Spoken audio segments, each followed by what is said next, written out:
പൗലോസ് ശ്ലീഹ കൊരിന്ത്യർക്ക് എഴുതിയ 2-ാം ലേഖനം 5-ാം അധ്യായത്തിൻ്റെ 11-ാമത് വാക്യത്തിലേക്ക് നിങ്ങളുടെ ശ്രദ്ധയെ ഞാൻ ക്ഷണിക്കുകയാണ്. ആകയാൽ കർത്താവിനെ ഭയപ്പെടണം എന്നറിഞ്ഞിട്ട് ഞങ്ങൾ മനുഷ്യരെ സമ്മതിപ്പിക്കുന്നു. ദൈവത്തിന് സ്തോത്രം. വളരെ പ്രാർത്ഥനയോടും തികച്ചും ദൈവാശ്രയത്തോടും കൂടെ നമുക്ക് കർത്തൃ സന്നിധാനത്തെങ്കിലായിരിക്കാം. അനുഭവങ്ങളല്ല, വചനമായിരിക്കണം നമ്മുടെ ജീവിതത്തെ പണിയേണ്ടത്. ഇന്ന് പകൽ ഒരു നിർണായക നിർമ്മാണ പ്രവർത്തനം എന്നിൽ നടത്തണമേ എന്ന് ആത്മാർത്ഥമായിട്ട് ആഗ്രഹിക്കുന്ന ദൈവമക്കൾ ശക്തമായി പ്രാർത്ഥിച്ചു തുടങ്ങണം.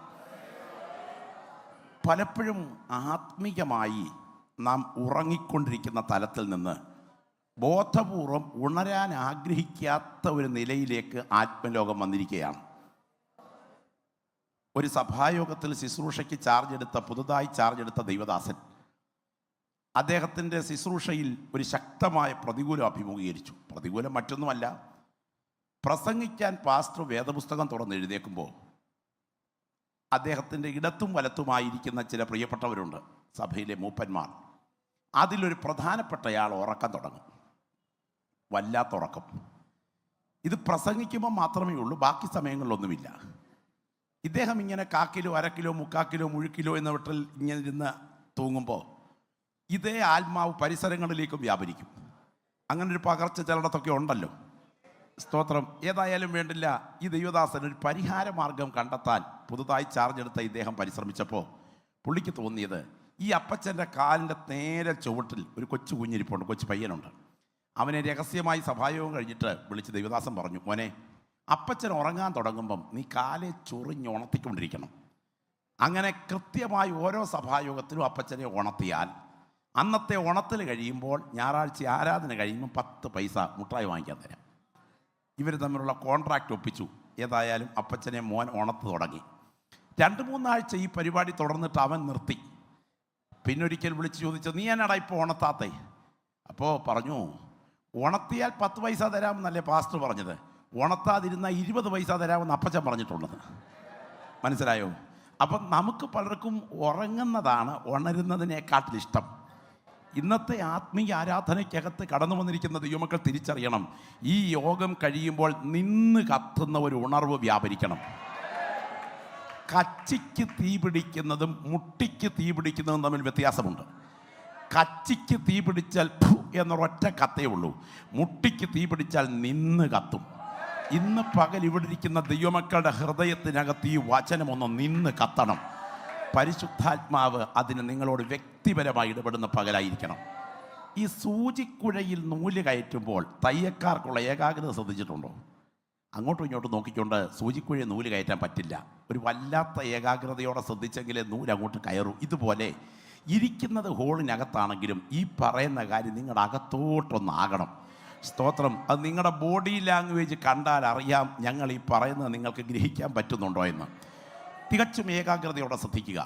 വിശുദ്ധ വേദപുസ്തകത്തിലെ ധന്യനായ പൗലോസ് ശ്ലീഹയുടെ ഗൗരവമേറിയ ഒരു വിപുൽ പ്രബോധനമാണ് നിങ്ങൾ ഇന്ന് പകൽ വായിച്ചു കേട്ടത്. എഴുതിയിരിക്കുന്ന വാചകം നിങ്ങളുടെ ശ്രദ്ധ, നിങ്ങളുടെ കണ്ണുകൾ അവിടേക്കൊന്ന് ഉറപ്പിച്ച് ആ വാക്യത്തിലേക്ക് നിങ്ങൾ ശ്രദ്ധിച്ചാട്ടെ. ദൈവത്തിന് സ്തോത്രം. ശ്രദ്ധിച്ചേ, എല്ലാവരും കൂടെ ചേർന്ന് ഒന്ന് വായിച്ചേ. ആകയാൽ കർത്താവിനെ ഭയപ്പെടണം എന്നറിഞ്ഞിട്ട് ഞങ്ങൾ മനുഷ്യരെ സമ്മതിപ്പിക്കുന്നു. അപ്പോൾ ഇവിടെ ആകയാൽ എന്ന് കൊടുത്തിരിക്കുന്നത് കൊണ്ട് തൊട്ടു മുകളിൽ പറഞ്ഞിരിക്കുന്ന ചില പശ്ചാത്തല വിശദീകരണത്തിലാണ് ഇതിന് പ്രസക്തി വരുന്നത്. എന്താണ് അവിടുത്തെ പ്രധാനപ്പെട്ട വിഷയം? ധന്യനായ പൗലോസ് ശ്ലീഹ പറയുകയാണ്, കൂടാരമായ ഞങ്ങളുടെ ഭൗമഭവനം അഴിഞ്ഞു പോയാൽ കൈപ്പണിയല്ലാത്ത നിത്യഭവനമായി ദൈവത്തിൻ്റെ ദാനമായ ഒരു കെട്ടിടം ഞങ്ങൾക്ക് സ്വർഗത്തിലുണ്ട്. ഉരുവാനല്ല മർത്യമായത് ജീവനാൽ നീങ്ങിപ്പോകേണ്ടതിന് മീതെ ധരിപ്പാൻ ഇച്ഛിക്കയാൽ ഈ കൂടാരത്തിൽ ഇരിക്കുന്ന ഇടത്തോളം ഞങ്ങൾ ഭാരപ്പെട്ട് ഞരങ്ങുന്നു. അതിനായി ഞങ്ങളെ ഒരുക്കിയത് ആത്മാവിനെ അച്ചാരമായി തന്നിരിക്കുന്ന ദൈവം തന്നെ. ഈ കൂടാരത്തിൽ ഇരിക്കുന്നിടത്തോളം ഞങ്ങൾ അവനെ വിട്ട് പരദേശികളായിരിക്കുന്നു എന്നറിയുന്നു. കാഴ്ചയാലല്ല വിശ്വാസത്താൽ അത്ര ഞങ്ങൾ നടക്കുന്നത്. അങ്ങനെ ഞങ്ങൾ ശരീരം വിട്ട് കർത്താവിനോടുകൂടെ വസിപ്പാൻ അധികം ഇഷ്ടപ്പെടുന്നു. അവൻ ശരീരത്തിൽ വസിക്കുമ്പോൾ ചെയ്തത് നല്ലതാകിലും തീയതാകിലും അതിന് തക്കവണ്ണം പ്രാപിക്കേണ്ടതിന് നാം എല്ലാവരും ക്രിസ്തുവിൻ്റെ ന്യായാസനത്തിന് മുൻപാകെ വെളിപ്പെടേണ്ടതാകുന്നു.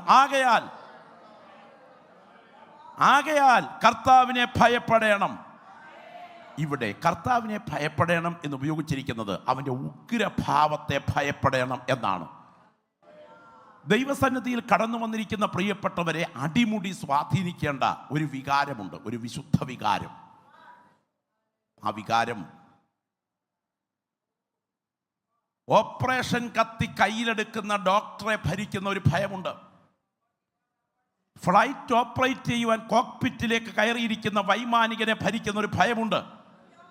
അപകടകരമായ എന്തെങ്കിലും സംഭവിച്ചാൽ ഒരു വലിയ സമൂഹത്തിൻ്റെ അനർത്ഥത്തിന് സാധ്യതയുള്ളത് കൊണ്ട് ഡോക്ടർ ഓപ്പറേഷൻ കത്തി കയ്യിലെടുക്കുന്ന സമയം ഈ രോഗിയുടെ ദുരന്തം മനസ്സിൽ കാണുന്നത് കൊണ്ട് അയാൾ ഭയത്തോടെ ഈ കാര്യം ചെയ്യുകയുള്ളൂ. ഇത് കുട്ടിക്കളിയുടെ വേദിയല്ല. ഇന്ന് പകൽ ഓർക്കുക, നീതിയോടെ വിധിക്കുന്നവൻ്റെ കരങ്ങൾ നമുക്ക് നേരെ തിരിഞ്ഞു വരുമ്പോൾ എൻ്റെ കൈകൾ ന്യായവിധി ദിവസം കർത്തൃസന്നിധിയിൽ ബലപ്പെട്ടിരിക്കാൻ കഴിയത്തക്ക വിധം എൻ്റെ ജീവിതത്തെ നിത്യതയ്ക്കായി ഒരുക്കുന്നതാകണം എൻ്റെ ഉപവാസവും പ്രാർത്ഥനയും. പ്രിയപ്പെട്ടവരെ, നമ്മുടെയൊക്കെ ഇരിപ്പ് കണ്ടാൽ അടുത്ത കാലത്തെങ്ങും ഇവിടെ നിന്നും പോവുകയാണെന്നുള്ള മട്ടില്ല ഇരിപ്പ്, അല്ലേ? അടുത്തൊരു സഹസ്രാബ്ദം കൂടെ മക്കളും കൊച്ചുമക്കളും അവരുടെ മക്കളും കൊച്ചുമക്കളുമായി ഈ മണ്ണിൽ സുഖലോലുപതയിൽ കഴിയാൻ എന്തുണ്ട് വഴി എന്നതാണ് ആത്മീയതയിലെ അതിപ്രധാനപ്പെട്ട കുറുക്കു വിഷയം. എന്നാൽ ഒരു വസ്തുത ഓർക്കുക, മെഡിക്കൽ കോളേജിനോ മെഡിക്കൽ സയൻസിനോ ഓപ്പറേഷൻ വിദഗ്ധന്മാർക്കോ നീട്ടിവെക്കാൻ കഴിയുന്നതിനൊരു പരിധിയുണ്ട്. അതിനുള്ളിൽ ഈ മണ്ണ് വിടാൻ വിസിറ്റിംഗ് വിസയിൽ റിട്ടേൺ ടിക്കറ്റുമായി വന്ന യാത്രക്കാരാണ് എൻ്റെ മുൻപിൽ നിന്ന് ആരാധിച്ചുകൊണ്ടിരിക്കുന്നത്. ഞാൻ പറഞ്ഞത് എത്ര പേർക്ക് മനസ്സിലായി എന്നെനിക്കറിയില്ല. വിസിറ്റിംഗ് വിസയിൽ റിട്ടേൺ ടിക്കറ്റിൽ വന്ന യാത്രക്കാരാണ് ഇവിടെ നിന്ന് ആരാധിക്കുന്ന സകല ആളുകളും. ദൈവത്തിന് സ്തോത്രം. ഞാനൊരു വസ്തുത ചോദിക്കട്ടെ. ഒരു മിനിറ്റിൽ 72 തവണ ഒരിടിപ്പിൽ 2.5 ഔൺസ് രക്തം രക്തധമനികളിലേക്ക് പമ്പ് ചെയ്യുന്ന ഹാർട്ട് എന്ന ഒരു കൊച്ചു പമ്പ് ഇടനെഞ്ചിലിരുന്ന് ഇടവിടാതിരിക്കുന്നത് കൊണ്ടല്ലേ ഇവിടെ നിന്ന് സ്തോത്രം പറഞ്ഞുകൊണ്ടിരിക്കുന്നത്. അമ്മയുടെ ഗർഭപാത്രത്തിൽ 3-4 ആഴ്ചയ്ക്കുള്ളിൽ ആരംഭിച്ച ആ ഗർഭാശയത്തിൻ്റെ ഭിത്തിയിൽ പറ്റിപ്പിടിച്ച് പൊട്ടായി വളർന്ന ആ മണ്ഡലം മുതൽ തുടങ്ങിയ ഈ ഹാർട്ട് എന്ന മാംസസഞ്ചിയുടെ ചലനം എത്ര നാളായി ചലിക്കാൻ തുടങ്ങിയിട്ട്? 70 വയസ്സ് കഴിഞ്ഞ ഒരാൾ ഇതിനകത്തിരിപ്പുണ്ടെങ്കിൽ കാൽക്കുലേറ്റ് ചെയ്ത് നോക്കിയോ. കാൽക്കുലേറ്ററിൽ 72 സെക്കൻഡുമായി ബന്ധപ്പെടുത്തി നോക്കിക്കോ. 80 വയസ്സ് 70 വയസ്സ് പൂർത്തിയാകുമ്പോൾ എത്ര വട്ടം ഇടിച്ചെന്ന്. 70 വയസ്സ് പൂർത്തിയായിട്ടുണ്ടെങ്കിൽ കുറഞ്ഞ പക്ഷേ 250 കോടി വട്ടം ഇടിച്ചിട്ടുണ്ട്. 250 വട്ടമല്ല, 250 കോടി വട്ടം. ഇതിനിടയ്ക്ക് ആരും വാൽവ് മാറ്റി വെച്ചിട്ടില്ല, ആരും പമ്പിങ് സിസ്റ്റത്തിൽ കണക്ഷൻ മാറ്റി കൊടുത്തിട്ടില്ല. സ്തോത്രം. ഒരു വേള ഒന്ന് പണി മുടക്കിയിരുന്നെങ്കിൽ കേട്ടോ, ഒരു വേള പണി മുടക്കിയിരുന്നെങ്കിൽ മൂക്കി പഞ്ഞി വെച്ച് അടുത്ത മോർച്ചറിയിലിരുന്നേനെ. കൃപയാൽ കണ്ണിനെ കണ്ണുനീരിൽ നിന്നും കാലിനെ ഇടർച്ചയിൽ നിന്നും ജീവനെ മരണത്തിൽ നിന്നും സൂക്ഷിച്ച് 2019 കടശി മാസത്തേക്ക് കൊണ്ടുവന്നത് എൻ്റെ കരുത്തല്ല, എൻ്റെ ദൈവത്തിൻ്റെ കൃപയാണ് എന്ന് തിരിച്ചറിയുന്ന ദൈവമക്കൾ ഇവിടെ ഇരുന്ന് ആയുസിൻ്റെ ക്ഷണികതയെ ഒന്ന് ധ്യാനിക്കണം. ഒരു ചിന്തകൻ പറഞ്ഞു, ഭൂമിയിലെ ജീവികളിൽ ഏറ്റവും ബലിഷ്ഠമായ കാൽപ്പാടുള്ള ജീവി ഏതാണ്? ഭൂമിയിലെ ഒരുപാട് ജീവികളുണ്ട്. ആ ജീവികളിൽ വെച്ച് ഏറ്റവും ബലിഷ്ഠമായ കാൽപ്പാടുള്ള ജീവി ഏതാണ്? ഉത്തരം ചോദ്യത്തിന് മുൻപിൽ സദസ്സിൽ നിന്നൊരാൾ പറഞ്ഞു, ആനയുടെ കാൽപ്പാടാണ്. ഈ ഭക്തനായ മനുഷ്യൻ അടുത്തൊരു ചോദ്യം ചോദിച്ചു, ജീവിതത്തിൽ ഏറ്റവും ശക്തിയേറിയ ധ്യാന വിഷയം ഏതാണ്? അപ്പോൾ പ്രായമുള്ളൊരപ്പച്ചൻ പറഞ്ഞു, ജീവിതത്തിൽ ഏറ്റവും ശക്തിയേറിയ ധ്യാന വിഷയം സ്വന്തം മരണത്തിൻ്റെ ധ്യാന വിഷയമാണ്. ഇവിടുന്ന് സ്തോത്രം പറഞ്ഞ് ആരാധിക്കുന്ന ദൈവമക്കൾ തിരിച്ചറിയണം, നമ്മൾ ക്ഷണികരാണെന്നും മുമ്പേ പറഞ്ഞതുപോലെ വിസിറ്റിംഗ് വിസയിൽ റിട്ടേൺ ടിക്കറ്റിൽ നമ്മൾ വന്ന യാത്രക്കാരാണെന്നും ഒന്ന് തിരിച്ചറിഞ്ഞാൽ നമ്മുടെ ഭാവം മാറും. വെട്ടിപ്പിടിച്ചതും തട്ടിപ്പറിച്ചതും ഒപ്പിച്ചെടുത്തതും പറ്റിച്ചെടുത്തതുമെല്ലാം നമ്മുടെ കയ്യിൽ നിന്ന് കൈവിട്ടു പോകുന്ന ഒരു ദിവസം അധികം വിദൂരമല്ലെന്ന് തിരിച്ചറിയാൻ നമ്മുടെ കണ്ണൊന്ന് ആത്മാവിൽ തുറന്നാൽ ശവക്കോട്ടയെ കുരിശിരിക്കുന്നത് പോലെ നമ്മൾ ദിവസം ഇരിക്കുകയില്ല. ഇന്ന് പകൽ ഇവിടെ ഇരിക്കുന്ന ദൈവമക്കൾ നിത്യതയുടെ ദർശനത്തിൽ വേണം ആത്മാവിൽ ആരാധിക്കാൻ. നിങ്ങളൊക്കെ കുവൈറ്റിലോ സൗദിയിലോ ഷാർജയിലോ ദുബൈയിലോ ഒക്കെ വിസിറ്റിംഗ് വിസയിൽ പോയിട്ടുള്ള നാട്ടിൽ പോയിട്ടുള്ളവരാണ്. എമിഗ്രേഷൻ കൗണ്ടർ കഴിഞ്ഞ് പുറത്തോട്ട് ഇറങ്ങുമ്പോൾ പാസ്പോർട്ടിൻ്റെ പേജ് പിടിച്ചെന്ന് തുറന്ന് നോക്കിയാൽ റൗണ്ടിലുള്ള സീലിൻ്റെ അടിയിൽ ഒരു ഡേറ്റ് കാണും. ഏത് ഡേറ്റ് എന്നറിയാമോ? തിരിച്ചു കയറാനുള്ള ഡേറ്റ്. സ്തോത്രം. പാസ്പോർട്ടിൻ്റെ പേജിൽ തിരിച്ചു കയറാനുള്ള ഡേറ്റ് കുത്തിയാണ് എമിഗ്രേഷൻ കൗണ്ടർ കഴിഞ്ഞ് ഇറക്കി വിടുന്നത്. പിന്നെ അത് കഴിഞ്ഞും പിന്നെ അങ്ങ് നിൽക്കാമെന്ന് വിചാരിച്ചാൽ കൊണ്ടുപോകാൻ വേറെ വണ്ടി വരും. മനസ്സിലായോ? അമ്മയുടെ ഉദരം വന്ന് എമിഗ്രേഷൻ കൗണ്ടർ കഴിഞ്ഞ് പുറത്തോട്ട് വന്നപ്പോഴേ തിരിച്ചു കയറാനുള്ള ഡേറ്റും തമ്പുരാൻ കുത്തിവിട്ടിട്ടുണ്ട്. സ്തോത്രം. അത് കാണാൻ കണ്ണ് തുറക്കാത്തത് കൊണ്ടാണ് ഇതിനകത്തിരിക്കുന്ന പലരും മറ്റൊരു പ്രതലത്തിലിരിക്കുന്നത്. എന്നാൽ ഇതിനകത്തിരിക്കുന്ന ആത്മനിറവ് പ്രാപിച്ച ദൈവമക്കൾ നിത്യതയുടെ ദർശനം ആത്മാവിൽ കണ്ടിട്ട് പ്രാപിക്കാൻ തുടങ്ങുന്ന മഹത്വത്തെ കണ്ടുകൊണ്ട് വേണം കർത്താവിനെ ആരാധിക്കാൻ. Glory, hallelujah. എൻ്റെ ഭാവി അറിയാൻ എനിക്ക് ആത്മാർത്ഥമായിട്ട് ആഗ്രഹമുണ്ട്. പ്രവചനത്തിൽ ഞാൻ അങ്ങേയറ്റം വിശ്വസിക്കുന്നു. എന്നാൽ നമ്മുടെ ഭാവി കൃത്യമായി എഴുതി വച്ചിരിക്കുന്ന ഒരു പുസ്തകവുമായി നടക്കാൻ ദൈവം നമുക്ക് ഭാഗ്യം നൽകിയത് കൊണ്ട് കർത്താവിന് ഇന്ന് പകൽ സ്തോത്രം ചെയ്യുന്ന പകലായി തീരണം. ആത്മാവിൽ ആരാധിക്കുന്ന ദൈവമക്കൾ തിരിച്ചറിയണം. നാഗൽ സാഹിബ് ഇവിടെ വന്ന കാലത്ത് അദ്ദേഹത്തോട് ഭാവി പറയാൻ വേണ്ടി ഒരാൾ ആ വീട്ടിലെത്തി. രാവിലെ സമയത്ത് ചില ആൾക്കാരുമായി സംസാരിച്ചുകൊണ്ടിരിക്കുകയായിരുന്നു. സായിപ്പേ, രാജപ്പിറവിയാണ്, എനിക്ക് അങ്ങയോട് ചില കാര്യങ്ങൾ പറയാനുണ്ടെന്ന് പറഞ്ഞാണ് വന്നത്. അപ്പോൾ സായിപ്പ് പറഞ്ഞുടാ, എൻ്റെ ഭാവി എനിക്കറിയാം, അതും പുതിയ യെരൂശലേം കഴിഞ്ഞ നിത്യതയുടെ യുഗായുഗങ്ങൾ വരെ എനിക്കറിയാം. അതുകൊണ്ട് നിന്റെ ഭാവി നോക്കി പോകുന്ന നല്ലത്. ഇല്ല, ഇപ്പം സായിപ്പിന് തിരക്കായതുകൊണ്ട് ഞാൻ ഉച്ച കഴിഞ്ഞ് ഭാവി പറയാൻ വരും എന്ന് പറഞ്ഞു. സ്തോത്രം. കണിയാനെ കാണാതെ കഞ്ഞി കുടിക്കാത്ത ഒരു കാലഘട്ടം ചില ആളുകൾക്കുണ്ടായിരുന്നൊരു പശ്ചാത്തലം നമുക്കൊക്കെ ഓർമ്മയുണ്ട്. എന്തായാലും വേണ്ടില്ല, ഉച്ച കഴിഞ്ഞ് ഇവൻ വരാമെന്ന് പറഞ്ഞു പോയി. ഈ സമയം സായിപ്പ് ചെന്ന് വീടിൻ്റെ പുറകിൽ നിന്ന് ഒരു നല്ല കാപ്പിക്കഴ വെട്ടി ഒതുക്കി ചീകി റെഡിയാക്കി തലനയുടെ കീഴെ കൊണ്ടുവച്ചു. ഇവൻ ഉച്ച കഴിഞ്ഞിങ്ങോട്ട് കയറി വരിക ഭാവി പറയാൻ.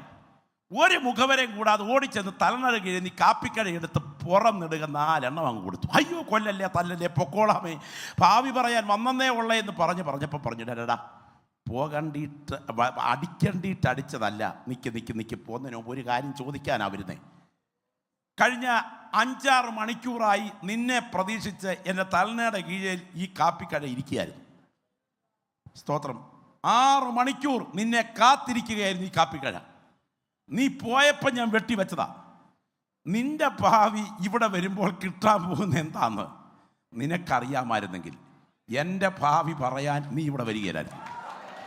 എടാ, നിന്റെ ഭാവി അറിയാൻ വയ്യാത്ത നീയാന്നോടാ എൻ്റെ ഭാവി പറയാൻ വരുന്നത് എന്ന് പറഞ്ഞ് രണ്ടും കൂടെ കൊടുത്തെന്നാ പറയുന്നത് കേട്ടിട്ടുള്ളത്. പ്രവചനത്തെ കളിയാക്കുകയല്ല, ഞാൻ 100% വിശ്വസിക്കുന്നു. എൻ്റെ പ്രവാചകന്മാരെ തൊടരുത്, എൻ്റെ അഭിഷിക്തന്മാർക്കൊരു ദോഷവും ചെയ്യരുത്. അനുഗ്രഹിക്കപ്പെട്ട പ്രവാചകന്മാർ കാലഘട്ടത്തിൻ്റെ ആവശ്യമാണ്. എന്നാൽ മാറ്റമില്ലാത്ത ദൈവത്തിൻ്റെ വചനത്തിൽ പറഞ്ഞിരിക്കുന്ന ഒരു പ്രത്യേക വിഷയത്തെ വിശ്വസിക്കുന്ന ദൈവമക്കൾ എത്ര പേര് ഇവിടെയുണ്ട്? അവനവൻ ശരീരത്തിലിരിക്കുമ്പോൾ ചെയ്തത് നല്ലതാകിലും തീയതാകിലും അതിന് തക്കവണ്ണം പ്രാപിക്കേണ്ടതിന് നാം എല്ലാവരും ക്രിസ്തുവിൻ്റെ ന്യായാസനത്തിന് മുൻപാകെ വെളിപ്പെടേണ്ട ഒരു ദിവസം വരുന്നുണ്ടെന്ന് ആത്മാവിൽ കാണാൻ കണ്ണു തുറന്ന ദൈവമക്കളിൽ ഉയരേണ്ട വികാരമാണ് ഭയം.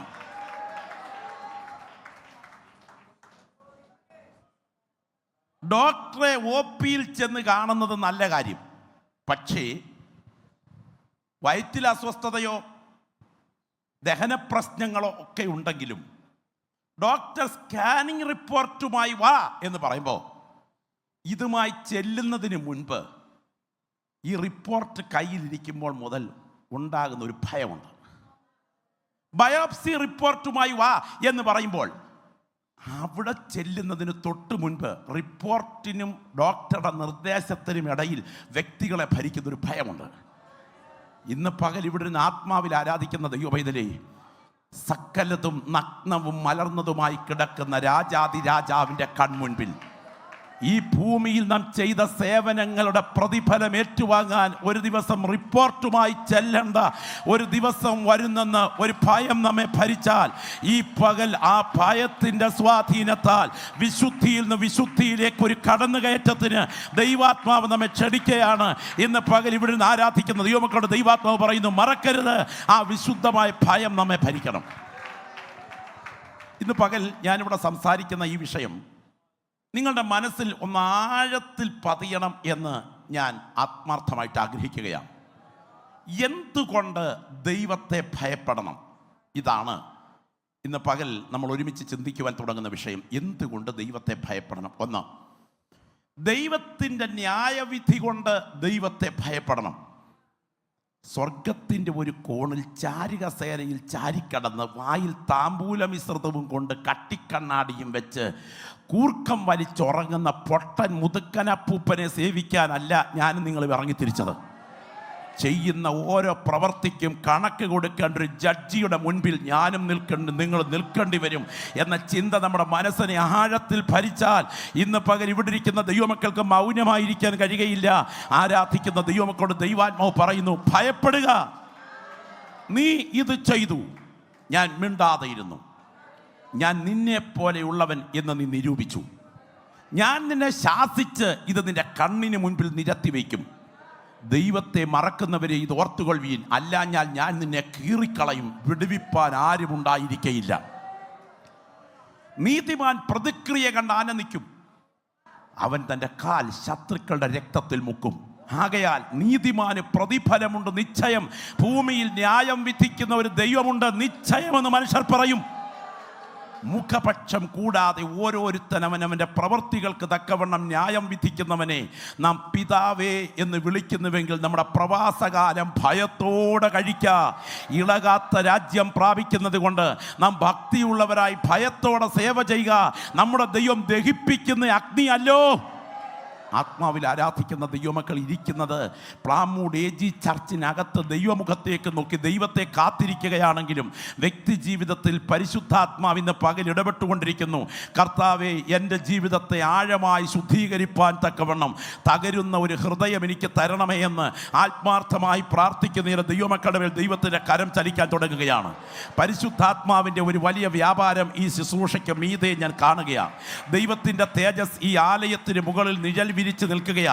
അഭിഷേകത്തിന്റെ തൈല നദി ഇതിനകത്ത് ഒഴുകി ഇറങ്ങുന്നുണ്ട്. പരിശുദ്ധാത്മാവ് ചില പ്രിയപ്പെട്ടവരെ ആത്മാവിൽ തട്ടി ഉണർത്തുവാനായിട്ട് ആഗ്രഹിക്കുകയാ. നിങ്ങൾ ഓർക്കുക, ആ ഭയം ഒരു അസാധാരണ ഭയമാണ്. ആ ഭയത്തിൽ പ്രാർത്ഥനയുടെ ശൈലി മാറും. ആ ഭയത്തിൽ പ്രാർത്ഥനയുടെ ശൈലി മാറും. പാപത്തിന്റെ പിശകിയ കാൽവയ്പ് ബേത്ശേബ സംഭവത്തിൽ ഉണ്ടായതിനു ശേഷം 51-ാം സങ്കീർത്തനത്തിൽ ദാവീദ് പ്രാർത്ഥിക്കുന്ന പ്രാർത്ഥന നിങ്ങൾക്കറിയാം.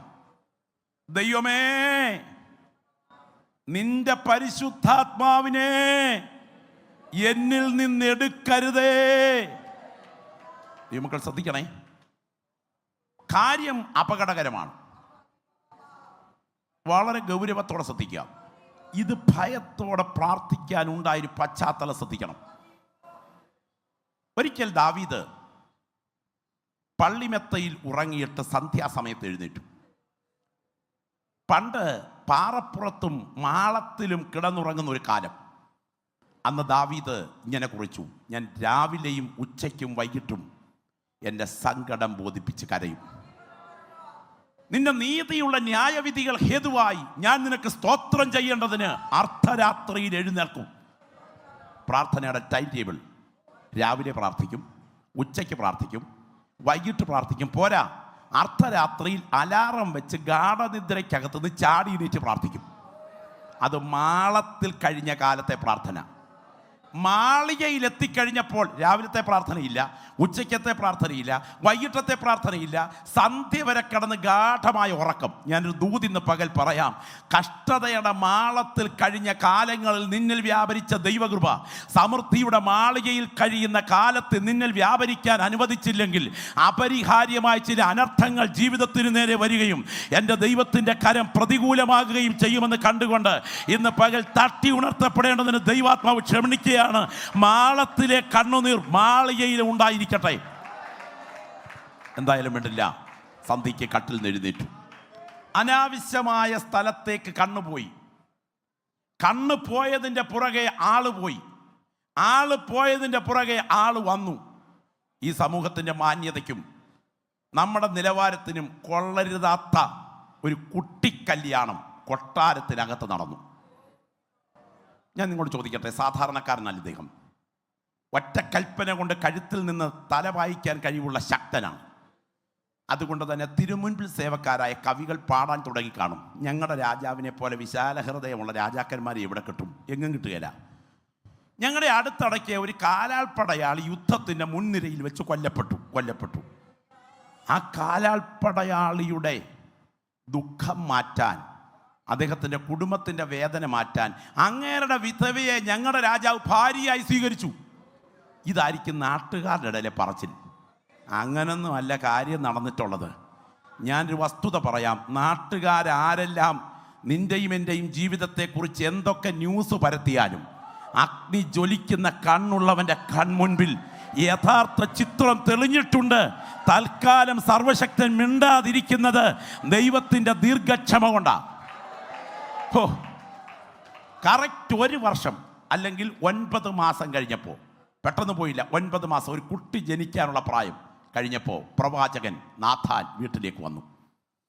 രാജകൊട്ടാരത്തിലെ സിംഹാസനത്തിൽ ശക്തനായിരിക്കുന്ന ഭരണാധികാരിയായ കുതന്ത്രങ്ങൾ മെനഞ്ഞ് സകല തന്ത്രങ്ങൾ ഒരുക്കി അപ്പോൾ തന്നെ തിരുവെഴുത്തുകളുടെ യാഥാർത്ഥ്യത്തെ ഉൾക്കൊള്ളുന്ന ആ രാജാവ്, ശക്തനായ പ്രവാചകനായ രാജാവ്, യേശുക്രിസ്തുവിൻ്റെ കാൽവറിയിലെ ക്രൂശീകരണ വേളയിൽ വിളിച്ചു പറയുന്ന അന്തിമ മൊഴികൾ പോലും ആത്മാവിൽ പ്രവചിച്ച പ്രവാചകൻ ഇരിക്കുന്ന കസേരയുടെ മുൻപിൽ പ്രവാചകൻ എത്തി.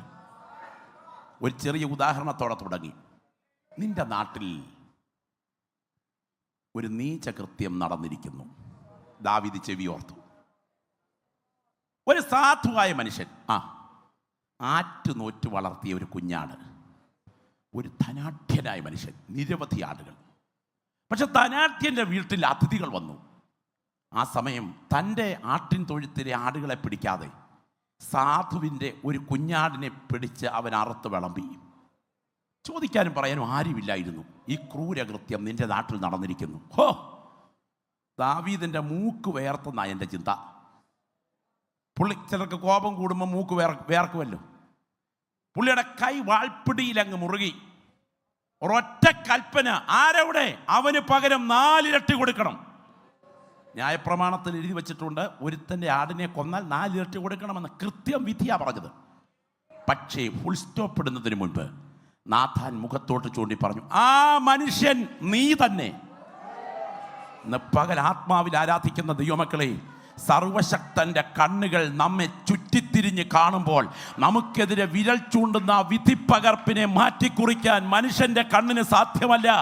ഓർക്കുക, പരിശുദ്ധാത്മാവ് അവിടെ എഴുതിയ പദങ്ങൾ, കാലിലെ ചെരുപ്പൂരി മാറ്റിയിട്ടു മാത്രമേ കേൾക്കാൻ പറ്റൂ. വിറയ്ക്കുന്ന തലത്തിൽ, നീ ഇത് രഹസ്യത്തിൽ ചെയ്തു, ഞാനോ ഇസ്രായേലെല്ലാം കാണുക സൂര്യന്റെ വെളിച്ചത്ത് നടത്തും. വാൾ നിന്റെ ഗ്രഹത്തെ വിട്ടുമാറുകയില്ല. നിന്റെ ഗ്രഹത്തിൽ നിന്ന് തന്നെ ഞാൻ നിനക്ക് അനർത്ഥം വരുത്തും. ഇവിടെ ഇരിക്കുന്ന ദൈവമക്കളുടെ കാര്യം ഓർത്തോണേ. എത്രയും ഉയരത്തിൽ നിൽക്കുന്നോ അത്രയും വീഴ്ചയുടെ ആഘാതം കൂടുതലായിരിക്കും.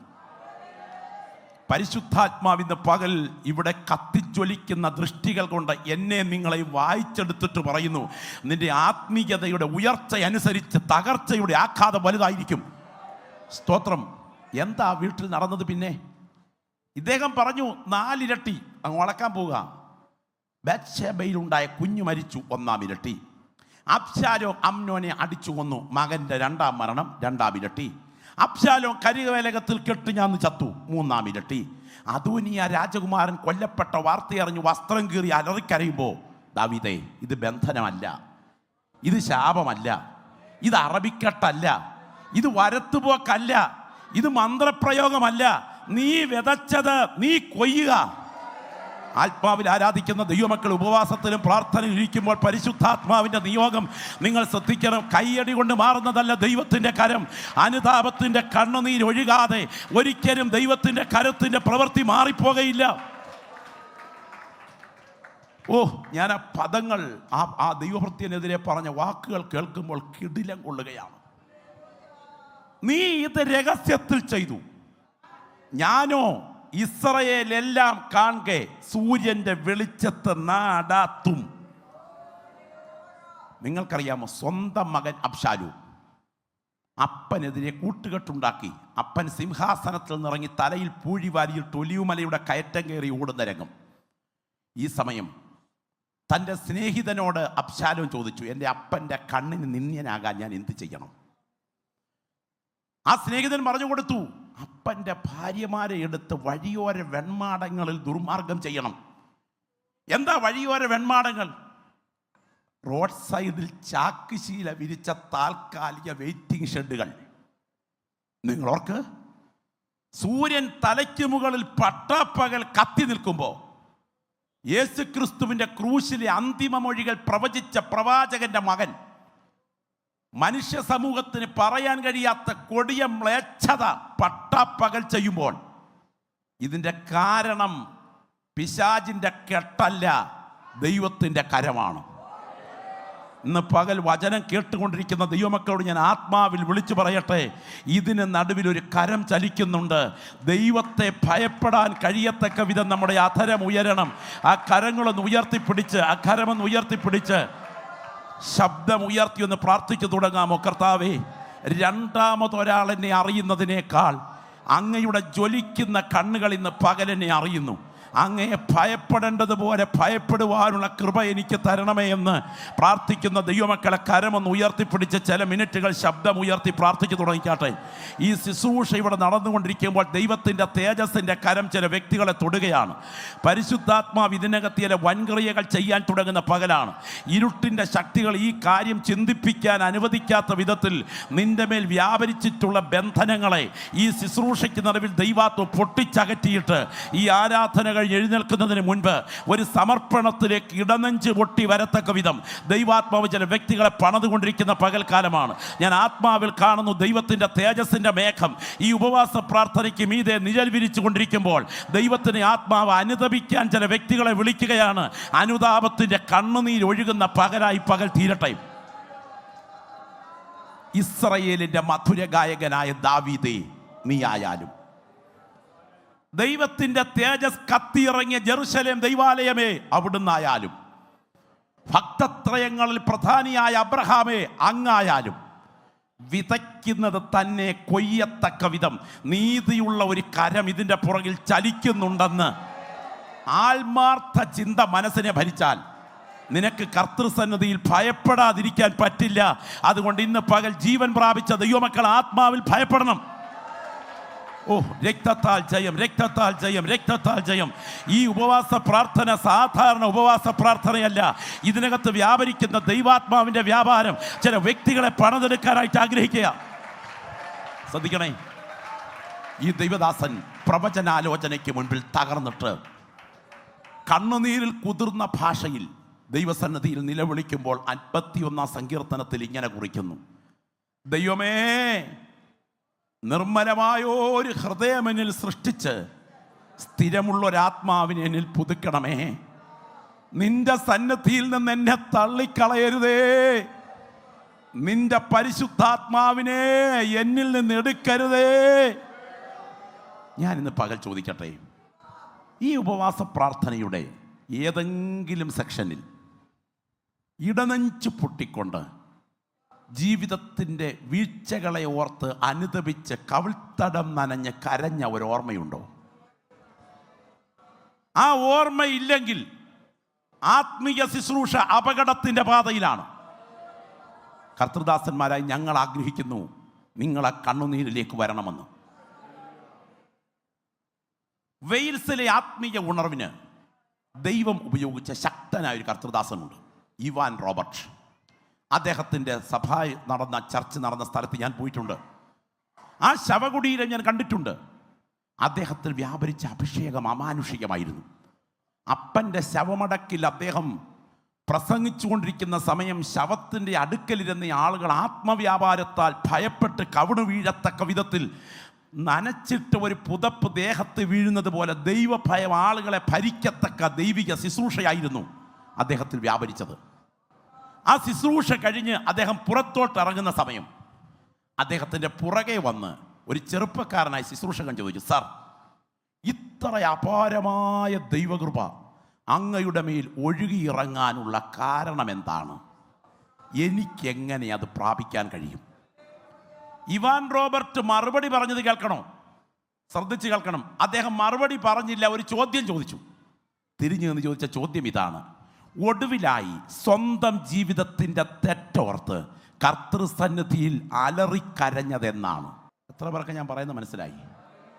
ചോദ്യം അങ്ങ് വ്യാപരിച്ച ഈ ദൈവകൃപയ്ക്ക് പോലെ എന്നിൽ ഒന്നും ദൈവകൃപ വ്യാപരിപ്പാൻ കൊതിക്കുന്നു. തിരിച്ചുള്ള ചോദ്യം, ഒടുവിലായി കർത്തൃസന്നിധിയിൽ വേദനയോടെ പാപബോധ നിമിത്തം അലറിക്കരഞ്ഞതെന്നാണ്. ഇന്ന് പകൽ ഞാൻ പറയട്ടെ, അവഗണിക്കരുത് ആരാധനയല്ല, അനുതാപത്തെ. അനുതപിക്കാൻ കരങ്ങൾ ഉയർന്നാൽ അനുഗ്രഹിപ്പാൻ ആ കരം ചലിക്കും. ഇന്ന് പകൽ ദൈവസന്നിധിയിൽ ഇരിക്കുന്ന ദൈവമക്കളെ, ഒന്നും പ്രാപിച്ചില്ലെങ്കിലും ഇന്ന് 1:30 മുൻപ് നിന്റെ കണ്ണ് നനഞ്ഞൊഴുകുന്ന പകലായി തീരണം. എന്താ ദാവീദ് പറയുന്നേ? ദൈവമേ, പണ്ട് പണ്ട് പണ്ട് വനാന്തരത്തിൽ ആട് മേയിച്ചുകൊണ്ടിരിക്കുന്ന സമയം ശൗലിൻ്റെ ഭൃത്യന്മാർ വന്ന് എന്നോട് പറഞ്ഞു, രാജാവിന് ഭ്രാന്ത് പിടിച്ചിട്ടുണ്ടെന്ന്.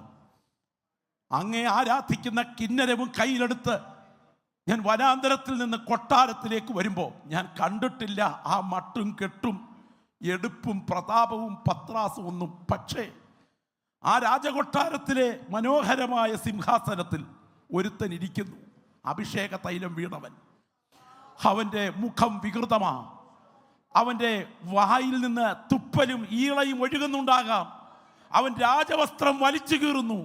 ഒരു പ്രാകൃത പ്രാന്തനെ പോലെ അവൻ കാണിക്കുന്ന ചേഷ്ടകൾ കണ്ടപ്പോൾ എനിക്ക് മനസ്സിലായി, ഒരിക്കൽ അഭിഷേകം വ്യാപരിച്ചാൽ നിലനിർത്തിയില്ലെങ്കിൽ പകരം ദുരാത്മാവ് വ്യാപരിക്കുകയും അഭിഷേകം ദൈവം എടുത്തു കളയുകയും ചെയ്യുമെന്ന്. ദൈവമേ, ദൈവമേ, ശൗലിൽ നിന്നും അഭിഷേകം നഷ്ടപ്പെട്ടത് ഞാൻ നേരിട്ട് കണ്ടു. അവൻ്റെ പാപം നീ പിടിച്ചപ്പോൾ അവന് ഭവിച്ചത് എനിക്കറിയാം.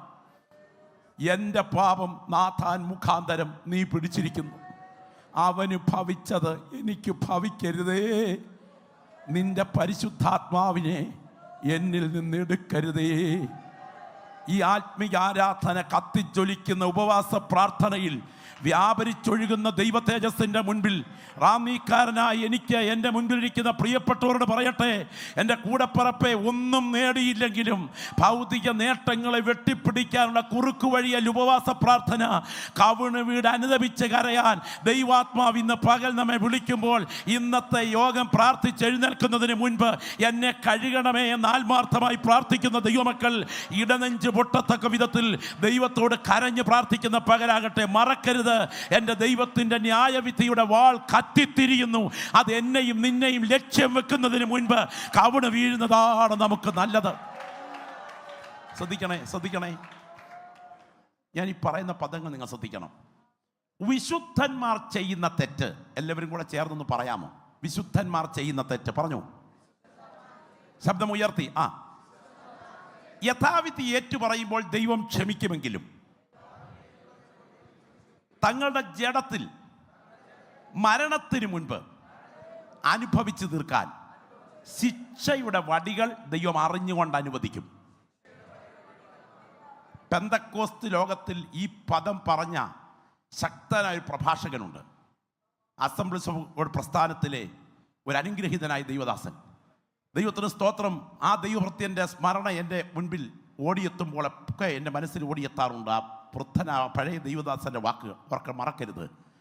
വിശുദ്ധന്മാർ ചെയ്യുന്ന തെറ്റ്, പി ഡി ജോൺസൺ സാറാണ്, വിശുദ്ധന്മാർ ചെയ്യുന്ന തെറ്റ് യഥാവിധി ഏറ്റുപറയുമ്പോൾ ദൈവം ക്ഷമിക്കും. പക്ഷേ മരണത്തിന് മുൻപ് ശിക്ഷയുടെ വടികൾ ശരീരത്ത് ദൈവം അനുവദിക്കും. എൻ്റെ കുടലിന് നടുവേ ഉരുകിയിരിക്കുന്നു, എൻ്റെ അസ്ഥി ഓട്ടുകഷണം പോലെ ആയിരിക്കുന്നു, എൻ്റെ കണ്ണാക്കോട് പറ്റുന്നു, എൻ്റെ പോഷത്വ നിമിത്തം എൻ്റെ വ്രണങ്ങൾ ചീഞ്ഞു നാറുന്നു, എൻ്റെ അരയിൽ വരൾച്ച നിറഞ്ഞിരിക്കുന്നു. ആരാ പറയുന്നേ? ദാവീദ. കൂട്ടുകാർ എൻ്റെ ബാധ കണ്ട് മാറി നിൽക്കുന്നു.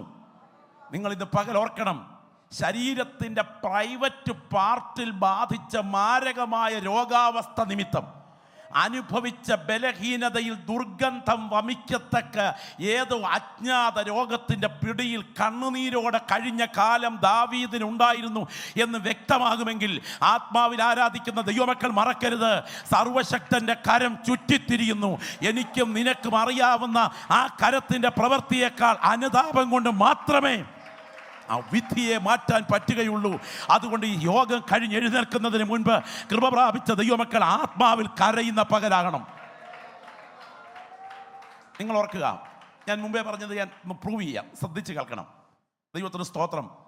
വിശുദ്ധന്മാർ ചെയ്യുന്ന തെറ്റ് യഥാവിധി ഏറ്റുപറഞ്ഞ് ഉപേക്ഷിക്കുമ്പോൾ ദൈവം ക്ഷമിക്കും. പക്ഷേ ചില ശിക്ഷാക്രമങ്ങൾ ഒരു തലമുറ കൊണ്ട് പോലും കഴിയില്ല.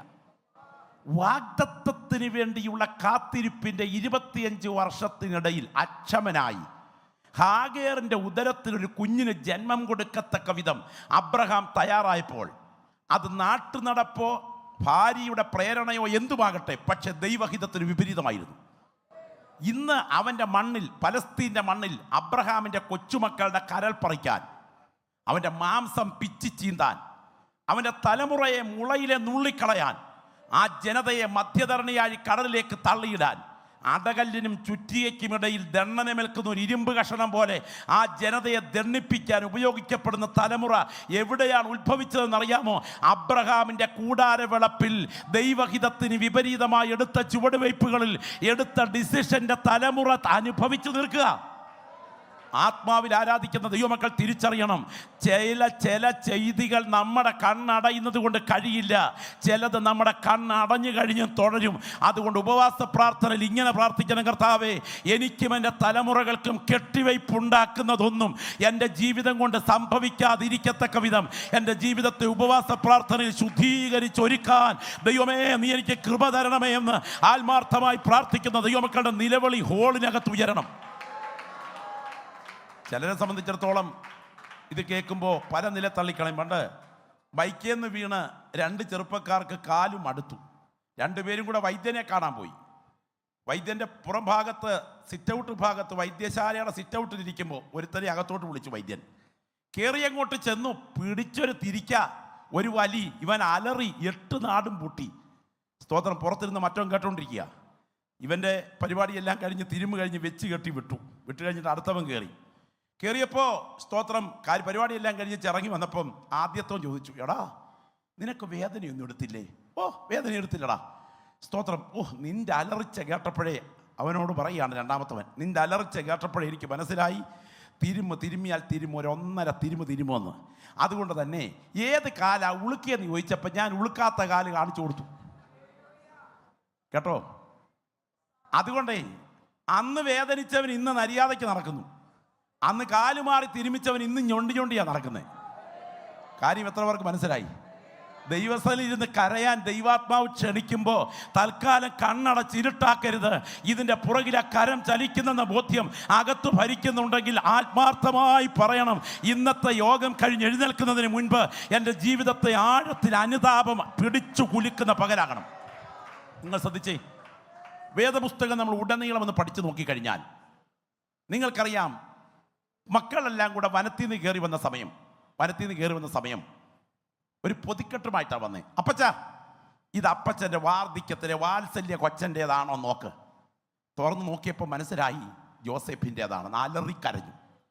ആ വസ്ത്രം നെഞ്ചോട് ചേർത്ത് പിടിച്ചുകൊണ്ട് ഇവൻ്റെ കരച്ചിൽ കണ്ടോ? ഭയങ്കര കരച്ചിലാ. സ്തോത്രം. എൻ്റെ മോനെ ജോസഫേ, നിന്നെ ഒരു കാട്ടുമൃഗം പിടിച്ചു കീറി കളഞ്ഞല്ലേ എന്ന് പറഞ്ഞ് ഇവൻ കരയുകയാ. സ്തോത്രം.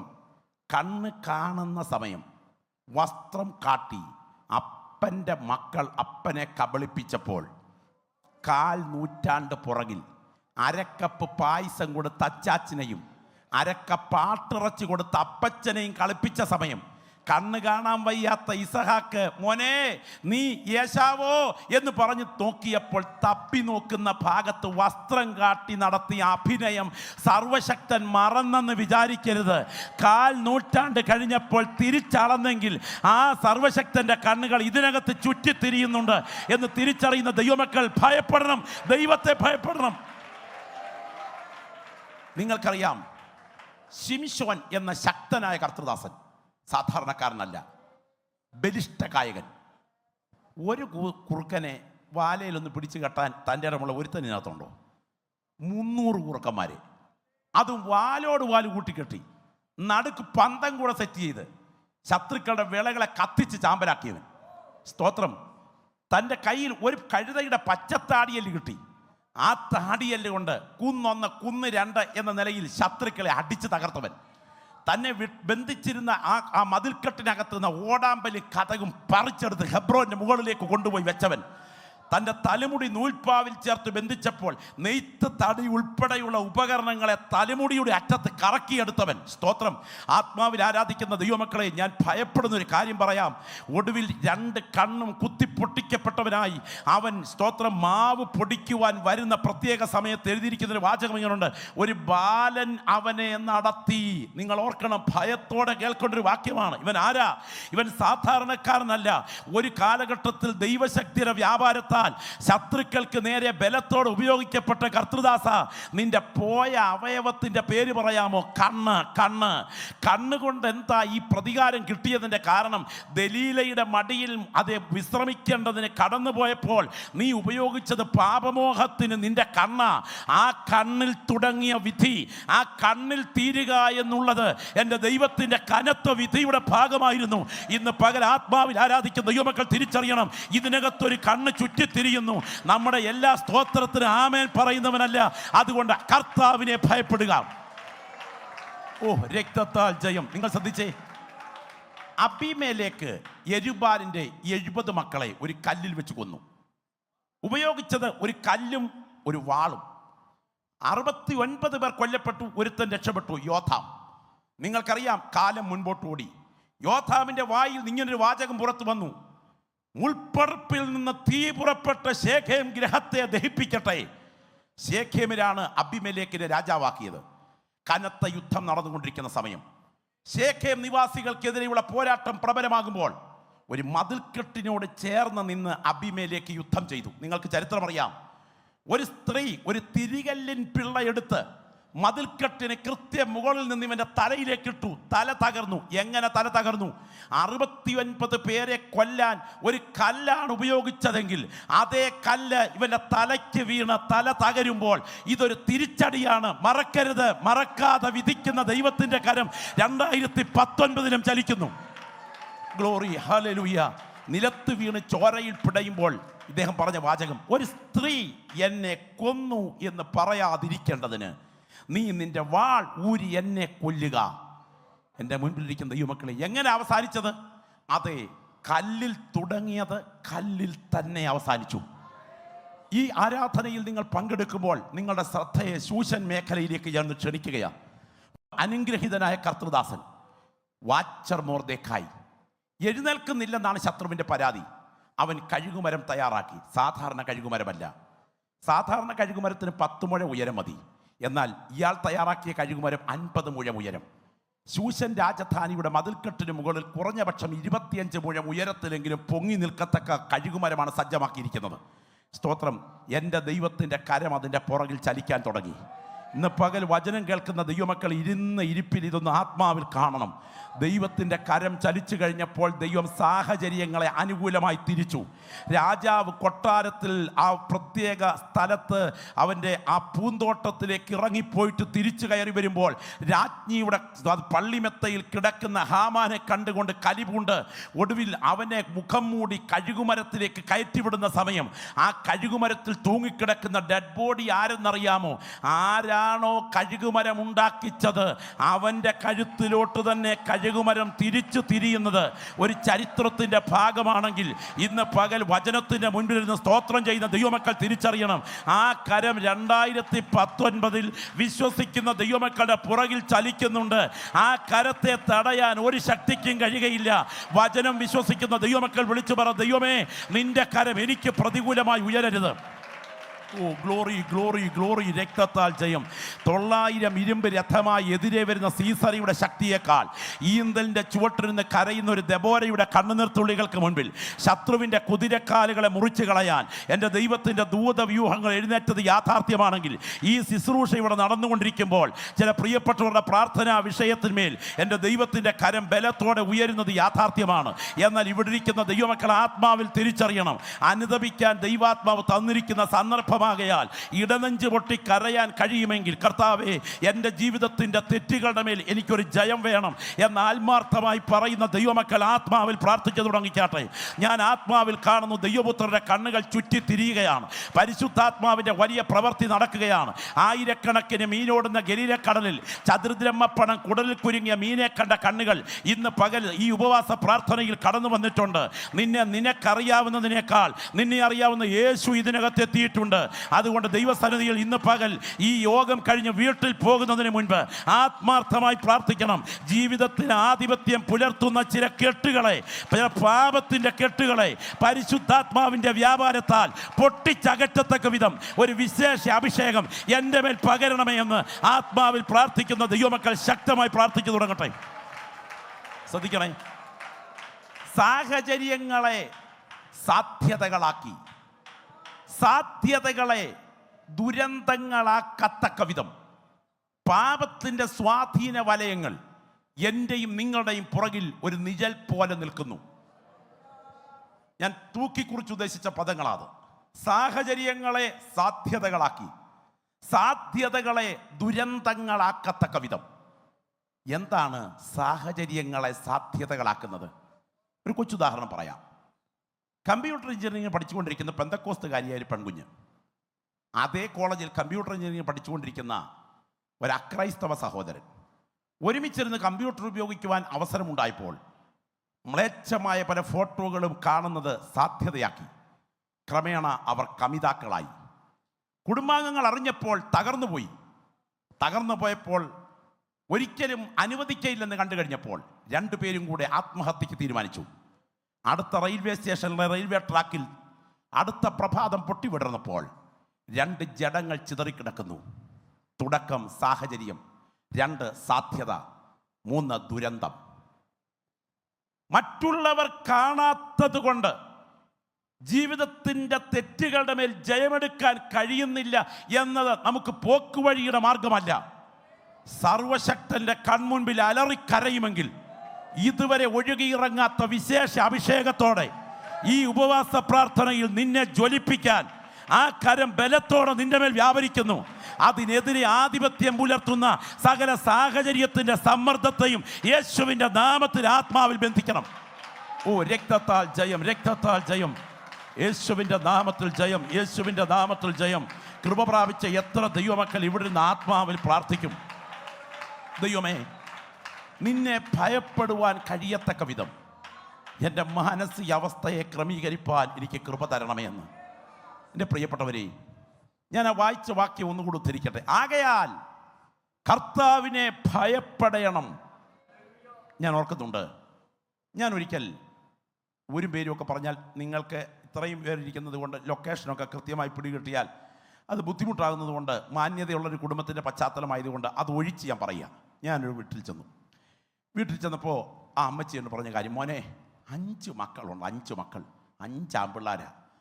5 പേരെ ഒരുപാട് കഷ്ടപ്പെട്ട് വളർത്തി. ഇവിടുത്തെ അച്ചായൻ ബിസിനസ്സിലായിരുന്നു. ഈ പട്ടണത്തിൻ്റെ തെരുവോരത്ത് ഞങ്ങൾക്ക് ഈ കെട്ടിടം കണ്ണുനീരിൻ്റെ അധ്വാനത്തിൻ്റെ ഫലമായിട്ടുണ്ടായതാണ്. 4 കുഞ്ഞുങ്ങളും വിവാഹം കഴിച്ചു, 4 വീട് വെച്ചു. മണിമേട പോലുള്ള അന്തരീക്ഷം. 5ാമത്തെ മോൻ്റെ വിവാഹം ഞാൻ തന്നെ മുൻകൈ എടുത്ത് നടത്തി. നല്ലൊരു പെൺകുഞ്ഞ് വീട്ടിൽ വരണമെന്ന് ആഗ്രഹിച്ച് ഞാൻ തന്നെയാണ് പെണ്ണ് കാണാൻ പോകുന്ന ക്രമീകരണത്തിന് മുൻകൈ എടുത്തത്. സിനിമാ നടിയെപ്പോലെ ഒരു സുന്ദരിയായ പെൺകുഞ്ഞ് വേണം എൻ്റെ മോന് മരുമോളായി വരാനെന്ന് ഞാൻ ആഗ്രഹിച്ചു. അവൾ വന്നു. ആദ്യത്തെ സമയമൊന്നും കുഴപ്പമില്ലായിരുന്നു. ഈ കഴിഞ്ഞ ദിവസം ഞാൻ ഈ സ്റ്റെയർ കേസിൻ്റെ മുകളിലത്തെ മുറിയിലിരിക്കുമ്പോൾ എൻ്റെ മോൻ ചാടിക്കേറി മുകളിലോട്ട് വന്നു. ആത്മീയ പശ്ചാത്തലമുള്ള കുടുംബത്തിലെ കാര്യമാണ് പറയുന്നത്. എൻ്റെ കഴുത്തിന് കയറി പിടിച്ചു, കഴുത്ത് ഞെക്കി, എൻ്റെ നാക്ക് 3-4 അങ്കുലം പുറത്തേക്ക് ചാടി, കണ്ണ് തള്ളി. കസേരയിലിരുന്ന് എന്നെ കഴുത്തിന് ഞെക്കി അങ്ങ് എഴുന്നേൽപ്പിച്ചു.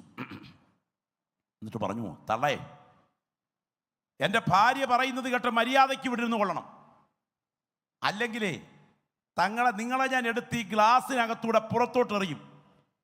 ആ തെരുവിൽ ചെന്ന് വീണാൽ വല്ല വണ്ടി നിങ്ങളെ ശരീരത്ത് കയറി ഇറങ്ങും. എന്നെ കൊണ്ട് നിങ്ങൾ അത് ചെയ്യിക്കരുത് എന്ന് പറഞ്ഞിട്ട് കസേരയിൽ ഇരുത്തിയേച്ച് പോയി. ആത്മീയ പശ്ചാത്തലമുള്ള വീട്ടിനകത്ത് നടന്നത് രഹസ്യമായി അമ്മ പറഞ്ഞ ആ വാക്കുകൾ കേട്ടപ്പോൾ ചങ്ക് പൊറിഞ്ഞു തകർന്നുപോയി. ബാഹ്യമായി കാണുന്നതല്ലല്ലോ പലരുടെയും രഹസ്യ ജീവിതം എന്ന് മനസ്സിലാക്കി. എൻ്റെ വസ്തുത പറയാം. അന്നേക്ക് ചില ദിവസങ്ങൾ കഴിഞ്ഞു. ഈ അമ്മ പെട്ടെന്നൊരു ബ്രെയിൻ അറ്റാക്കിൽ ലോകത്തോട് യാത്ര പറഞ്ഞു. സ്തോത്രം.